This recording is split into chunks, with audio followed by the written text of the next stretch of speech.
Hi again guys, and welcome to yet another look back into the early days of the Gran Turismo franchise, way back to Gran Turismo 2 once again, to feature another BMW on this same track again. Funnily enough, I drove this circuit last time when we featured the BMW 8 Series, which is a really nice car that is unfortunate that they've never featured since, because it's kind of a unicorn of the BMW brand alongside the Z8 and a couple of others, and it's always the kind of car that when you see it on the road, it's an occasion. It's a nice car, even though you can pick them up dirt cheap these days. Now this one, not so much. You do see more of them around, but it's not a nasty car by any means. It's a very nice car, in fact. I know a chap who had one, a friend. He doesn't have it anymore, but his was gorgeous. It was white with like a purple interior, full-on pimp spec, but I believe it was straight from the factory like that, and I loved it. Very comfortable, very spacious, effortless power, and extremely comfortable. The ride on this is very, very smooth, even by today's standards. And of course it's not an ancient car, but tech doesn't wait for anyone, so you'd expect modern cars to be even better, but having been in some luxury cars which are newer than the 7 Series, I actually wasn't as impressed. This is a really comfortable car in real life. Now, of course, in the game, stuff like that doesn't really come into play, and that speaks to one of the inherent issues that I raise sometimes on the channel when we talk about cars like this, because cars like this are always cool to have in a game, stuff like luxury Beamers and Mercs and Rolls Royces and Bentleys or even Maybachs occasionally, but the reason why you can never fully appreciate a car like this is because the game isn't designed to consider that aspect of what the car's good at. It's just a racing game. So by definition, cars like this tend to fall to the wayside because that's just not what they're designed for. It's cool and all to race a Rolls Royce or a Bentley, but they're typically not going to be as good as many of their rivals. For the same reason, they're not intended for that purpose. Now, to some degree, you can kind of say that about this car, but one thing that I can very thankfully say about Gran Turismo 2's take on this car is that they treat it with a lot of respect, because although the spec isn't that impressive, what the car can actually do really is, in particular with regard to the handling, because the handling on this thing is sublime. It really is a pleasure to work with, and although in this video you will see me spin out on one of the corners, it doesn't handle like that usually. This is a very good handling car, and I don't think I'd ever driven this way back in the day when I was a kid, because if I had, like a couple of others recently, the Silhouette Skyline as well, I think I would have remembered how good the handling on this car was, but the fact that I don't remember that kind of makes me think I must have overlooked it, which makes sense for the time. Not many kids would go for a big luxury BMW, they tend to go for a sports car or a race car instead. But what do you actually get?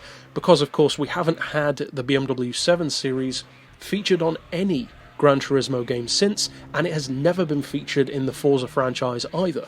Now I hope that any 7 Series makes a return either to Gran Turismo or its debut on Forza, because it is one of those cars that I always like to see in a game, although it just doesn't happen that often, again, like the 8 Series.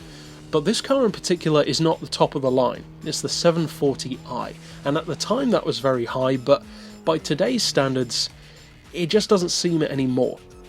It weighs over 2 tons and has 276 horsepower stock. That doesn't sound that great, especially not for a higher tier luxury limo, from a 4.4 litre naturally aspirated rear-wheel drive luxury limo at that.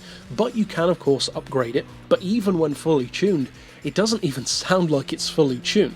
If you do everything to this car, you're looking at 421 horsepower, which, let's be honest, doesn't sound that great. You can quite easily get far more power than that out of something like a Dodge SRT4 Neon on the newer Gran Turismo games. Literally, that car can be tuned up to like 560 horsepower. This one's no way near that. Now, of course, it is still naturally aspirated, and that can make a big difference. Plus, again, you have to consider, of course, that the engine is intended for a different purpose. It's not a high-performance engine in that traditional sense, like even the Dodge would be. It's an engine which, like a Rolls-Royce or like a Bentley, is designed to have this effortless, smooth, reliable, top-quality land yacht kind of feel to it, where you don't so much accelerate as you kind of float down the road, like you're just wafting down the street, completely effortlessly. That's what the car's supposed to feel like, and having been a passenger in one numerous times in the real world as well, I can attest to the fact that it does feel like that. It's one of the smoothest cars I've ever been in.